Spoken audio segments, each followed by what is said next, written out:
Salutations to our fine podcast audience. Welcome to 3 Peas in a Pod, episode 277. We made it. Yes, we did. So I have a question, gentlemen. All right. Are we having fun yet? Not yet. We just started. We just started, but that's the topic we're going to talk about. Well, you know, one of the downsides for me and my personality is that I have long been accused of having too much fun. Really? Too much fun. We're fun guy. Well, there's an old country song that says, I ain't never had too much fun. Yeah, you know, I am one of the few people that has been kicked out of intensive care units for laughing. People are dying. It's cracking up. I remember very well being with one lady that I knew very well. She only had a few hours to live, and she and I were laughing, and the nurse asked me to leave. Oh, what a shame. I know. I remember once, I think it was when my grandfather passed away, we were in the funeral home, and my cousin came into the restroom with my wife and was like, I am so depressed. Do something to make me laugh. And my wife pulled out this great talent that she has. I won't say what it is. She can make a certain noise that just makes everybody crack up. And she did it.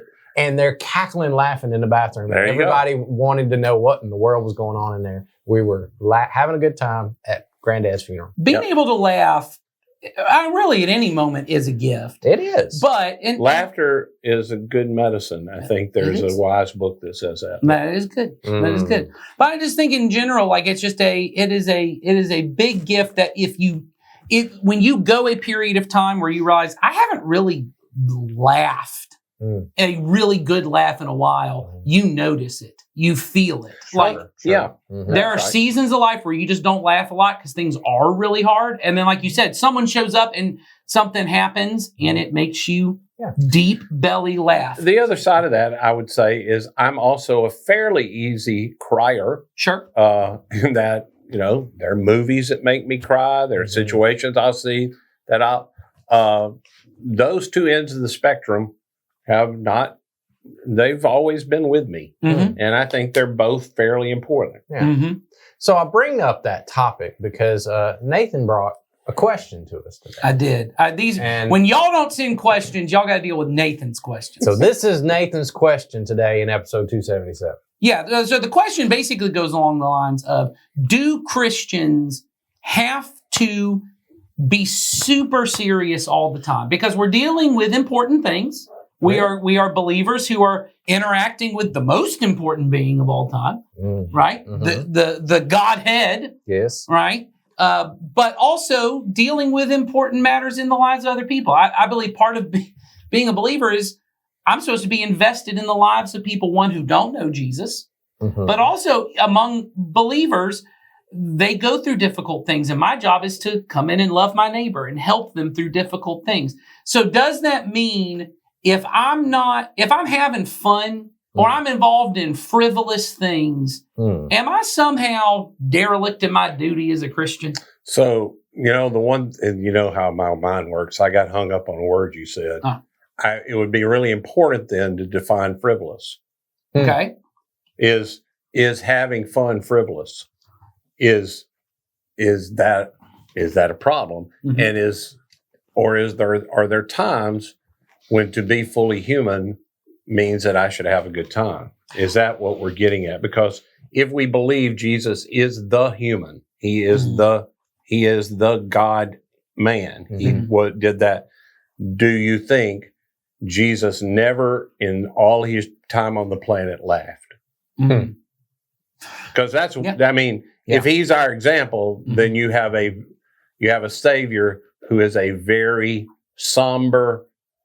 He never, ever, ever laughs, even at the stupidity of the disciples. Sure. Sure. Well, and then I've heard it posed, and I've seen people online pose these questions along the lines of, if you believe that there are real people going to hell, right? They're going to spend eternity apart from God. How are you not spending every waking moment? I even heard someone say, I don't know how you could sleep. I don't know how you could do X, Y, and Z. Like you'd have to sleep the minimum amount to be alive so you could keep going out and to tell them, this is so serious. It's so important. And I hear people say that, and I go, okay, there are parts of what you're saying I believe to be true, but the question that keeps, and so they would say, so how are you doing things like going to the movies? How are you doing things like, why are you going on vacation? Why aren't you going on mission trips all the time? Why are you going on vacation when you should be using that money to go do this? And you should be all these different kinds of things. So I hear all those things and I go, I think there are a lot of people who, and maybe were even taught when they were kids, if you're having too much fun, you're probably sinning. Probably. You're probably doing something wrong if you're having too much fun. And I think that's all kind of rooted in this same idea of a little bit of what Ed said. We have this idea of God being super self-serious and the work of God is being super self-serious. And so things like we were talking before we filmed about watching a ball game. Well, what eternal importance does that have? And going to the movies, what does that have? Going, all that different kinds of stuff. So that's the kind of lead in. So what would we say? What is the importance? If Ed asks, is it frivolous to have fun? What would be the importance of having fun? What benefit does that do to? Well, and I told you when you were telling me we were going to talk about this that I would have to bring up, and this is not an exact quote, but you can find it if you want to Google it. Dallas Willard said that it is incumbent on every Christian to live a life that is joyful and satisfying enough that sin does not look attractive to you. Right. Now that, for me, would involve being with people that I love and enjoying a good laugh. And for me, it probably involves some form of competition. Yeah. In enjoying that, whether I win or lose. Mostly I would like to win. Yes. But those kind of things are fun, relaxing, joyful for me. And they don't make things that other people that are doing that also lead to sin attractive to me. I know that I can enjoy my life without those things. So I think what's the importance of having fun in life? That's a part of it. I think it also comes down to, well, who do you think God is? Yeah. And if God is only concerned with lost souls getting saved out of, hell, if that's it, then yeah, I can see that. Yeah. But I think God is also about offering us life that is truly life. Right. To riff off of what Jesus was saying, I will give you life and more abundantly flowing out of you. Well, what's the attractiveness of that if it does not produce anything good or enjoyable or satisfying within me? Yeah. Right? Yeah. That would, and I think for a lot of folks, that also clouds our view of what will eternity in the kingdom of God look like. And, people have gotten those images of, some ethereal kind of floating around up in clouds and stuff and singing and all that stuff. And they just go, well, that's not appealing at all. That's not attractive. And I don't think it's appealing to much of anybody, to be quite honest. Because that's, where'd that come from? But the more appealing thing is, what about this life brings joy? Right.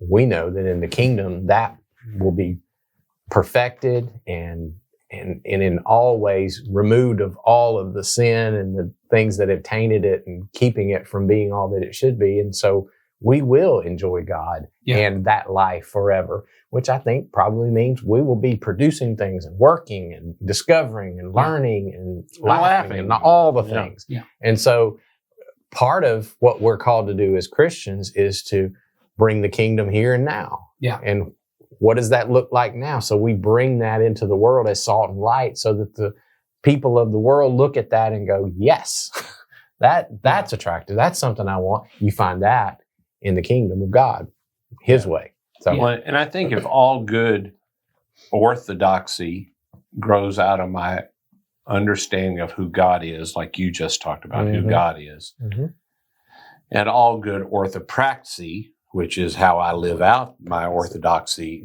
flows out of that. Well, we know that John, who knew Jesus, says that God is love. And we know that the Spirit of God is producing in us the fruit of the Spirit, which is love and joy and peace and patience and kindness and gentleness, self-control. Well, none of those say, and the Spirit also will produce a spirit of seriousness where you don't ever have any fun. Right. So if God is a God who is love, and the fruit of love is joy, then his people ought to be joyous like God is joyous. Yeah. And there is an attractiveness of a spirit that even in the midst of tough situations does not feel as if everything depends on the person. Yeah. If you know what I mean. I'm in a terrible, terrible situation. And generally, seriousness, even about the thought of there are people in my life who are going to hell. And so I must sleep minimally and do everything I can. Well, the truth is there is almost nothing I can personally do. Right. And everything that needs to be done has been done. That's right. Yeah. So the seriousness I have about it is living the kind of a life around that person that is loving, joyful, peaceful, patient, kind, and open to helping them with whatever I can help them with that's within my power, that would then be attractive to them to want what God is producing in me. Not in some kind of over the top, I must get you to pray a prayer so that I will leave you alone. Yeah. Yeah, I think to the point that you're making there, I think the answer I naturally come to when I'm sitting watching on my phone and going, wow, this is what I would say back to that person, is I think I would start with what we've already kind of said, but I would just say that, what salvation is not primarily what I don't go to, which is hell. Salvation is not just salvation from hell. It is salvation. I'm being saved to Jesus. Jesus is who I am. The whole point is that I am being made right with God, and so that I get life with God. And I'm going to let you, I just want to say this before I forget to say it as an old guy. What you said about salvation is to Jesus. That's directly from Jesus in John 17, where he says, this is salvation, that to know the Father and the Son. Yes. And it is being, I'm being delivered from this. That is true. But I'm being brought to, the deliverance in the Bible is not just what I'm being taken from, it's what I'm being taken to. I'm being taken to Jesus. And so it is about, in this life, I am to live with Jesus both now and forever. And so, as we've already said, I can't be the one to even to save anybody. The Spirit is the one that convicts people. The Spirit is the one that is drawing people. The best I can do is be as close in relationship to the Father as I can, that when I see the Father drawing someone, I might say to that person, I think God's drawing you, dude. And I think you should listen to what God's saying to you right now. I can come alongside and help the Father, but I can't.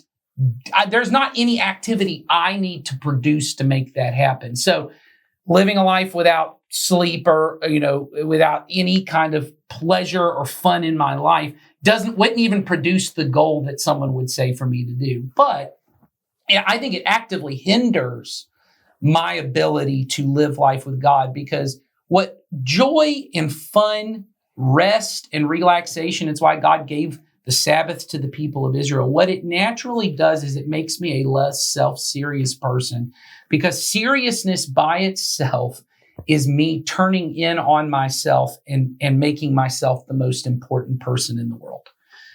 In the previous example I gave is, I'm the person who has to save all these people. That's why I can't save. That's right. Mm-hmm. I'm the one who said, but also, as we've already said, when I'm going through really tough times, I turn completely in on myself. And I start to think, my life is really hard. Mm-hmm. Things are really hard. These things I'm dealing with are really hard. And then things happen. And this is the benefit my wife and I do for each other all the time. In the hardest times of parenting our daughters, we've gone through the most time, one of us will be able to crack a joke with the other one. As you were talking about with your wife, you crack a joke. And what it does is it reminds you, yes, this is really difficult, but this is not the entirety of my life. Mm-hmm. There are ways in which even the deepest grief and the deepest tragedy, it begins to make you feel like this is what my whole life is. My whole life is this thing. Mm-hmm. And joy and laughter, taking a break from it, Sabbathing, they often tell you when you're caregiving for another person, you need to regularly remove yourself from that situation and go do something you enjoy. Because what it reminds you is, I'm not the sole person who has to hold up the world. Mm-hmm. I'm not the sole one who has to do this. One, it helps me to do that, to enjoy that, to care for the other person. But what it does in the terms of my relationship with God is, you cannot have a relationship with God that is based on your pride. It has to be devoid of your pride. It has to be truly humble. God lifts up the humble. He opposes the proud. Self-seriousness by its nature is pride. It is me saying, if I can't laugh at myself, if I can't ever take a break from important things and say, God's going to have to handle the results of that, I am putting myself in a place where I'm not supposed to be. I am saying, I am God. God can't handle this. Only I can handle it. And so laughter, rest, relaxation, a good nap every so often become a really important part. And one of the reasons I brought this up is I've realized in my own spiritual life, I have made fun a separate thing to my spiritual life. Mm-hmm. I've even said things to myself like, okay, I'm going to have to do a really hard season of ministry right now, so I need to go have some fun, as if fun was not part of my life with God. Whereas in the ancient Hebrew, when you look at the calendar that God set up for them, 1/3 of their time that he had pointed for them, this is when you'll remember this is when you do it, 1/3 were celebrations. That's right. If you include the Sabbath, which had a celebratory meal, and all the festivals and feasts, there was food and eating, singing and dancing and laughter that was a part of that. Jesus, his spirituality was so strong that people thought he was a drunkard at parties. Yep. People looked at him and gone, that dude's a drunkard. Look at, and which they don't tell us why they thought that. I think we'd have to assume not because he was a drunkard. No. We'd have to assume because the Bible's told us drunkenness of that nature would be a sin, and Jesus didn't sin. So it must be something about... Well, it's probably because the people of his day had this same thought of, if I'm around people who are drunk, I also probably am. Yes. Well, and and that kind of lifestyle doesn't... Or that I should be above them. Yeah, that's right. I should be at the parties making clear I'm not drunk. Yeah. Look at me and sitting here and I'm not cooperating with this. But Jesus probably had a personality where people would look and they'd go, he had a lightness and a laughter about him that was not common among the religious people of his day. And so I often think, is the way I express my joy in the Spirit in my life in such a way that people would look and be like, what's going on with that guy? What is, not just, wow, man, look at how much he prays. Look at how deep his insights into God is. But they go, look how light that guy is.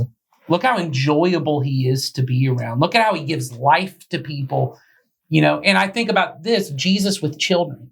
Children are drawn to people who do not take themselves seriously, people who will get down on their level, get in their face, laugh with them, play silly games with them, and a lot of us can do that with our children. We can do that with our grandchildren, and often our children and grandchildren draw that play out of us. But it's difficult to do it in any other part of our life. Mm-hmm. Yeah, I think I want to say before we finish talking about this, that in addition to, I think it's okay to have fun, I think there is a careful distinction that I have watched in my time of being a follower of Jesus, that there's a line to walk between looking at what people who aren't Christians do and they think is very fun. Yeah. and then saying, well, there's no law that prohibits me from doing that. Yes. So I will do that in the name of fun. And there is some danger in those kind of things. I've watched it go from when I was a kid and first became a Christian. No, and there isn't a law against alcohol in the Bible. In fact, it's the opposite of that. But there are lots of warnings about it. Yes. And I've watched a whole generation of peers of mine and younger go to that it's almost spiritual if I, with my friends, get to the point of drunkenness. Right. And that's a different kind of, that's not really what this question is. I got to be serious about heaven and hell all the time. I just want that to be the other side of it. And I've watched whole generations of pastors who, we went from, smoking's a sin to, but if I have a cigar with a beer or bourbon, well, that's okay. Right. And I'm not saying any of that's a sin. I'm just saying there is a way that instead of determining, is there a way that I can have fun? And I don't mean we're becoming Amish and we have we call fun something nobody else would think is fun. I don't mean that. I just mean we take what everybody says is fun, and I because Jesus doesn't specifically outlaw it. Yeah.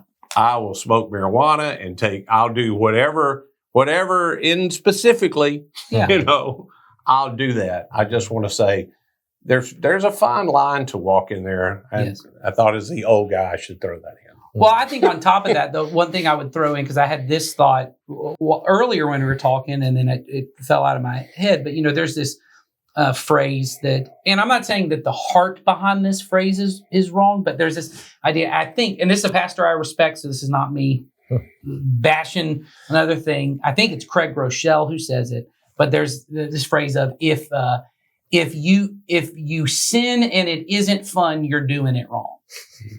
This idea of of course sin is fun. Following Jesus is hard and it's not fun. There's this idea. And what I would get to is, and I thought about this regularly and I remember the person who brought this to my attention was a different pastor, John Ortberg, who said, he quoted that phrase and he said, when you were around Dallas Willard, he's talking about Dallas, he would say, sin was not fun. I guess Dallas didn't know how to sin correctly. Mm-hmm. And his point was, you suddenly realize there is no actual fun to sin. And I thought about that. I go, honestly, even the sins I'm most tempted by, I'm not tempted because they're fun. Like, I lose my temper on people. Yeah. I get snappy and short with people, never because it's fun. Yeah. Never because I'm like, it'd be really fun right now is to say something I wish I could take back later. I'm doing it because I think it will relieve some other negative thing I don't want to feel. And so I'm going to lose it on this person. Even things like lust and pornography, that was a struggle for me for so long. It wasn't even fun. There was this almost neediness that was within me that brought, and so the only reason I bring that out is I do think often, even as Christians, we go, if I'm going to follow Jesus, I got to give up all the fun stuff of the world. And part of us growing is the thing Dallas said of, I create a life that I realized that wasn't fun. Yeah. It did seem like it was the closest thing to fun I could get to. But there is a kind of fun and a kind of play that it comes from joy and not from this, I'm medicating these other things. Most of our sins are us medicating. It is. That's eventually what I had to learn about my lust, and that is I have a deep fear of rejection that when I imagine situations in my head with that are sexual, man, I don't feel that deep. So I'm medicating, not because it's fun, because I need to not feel rejected. Right.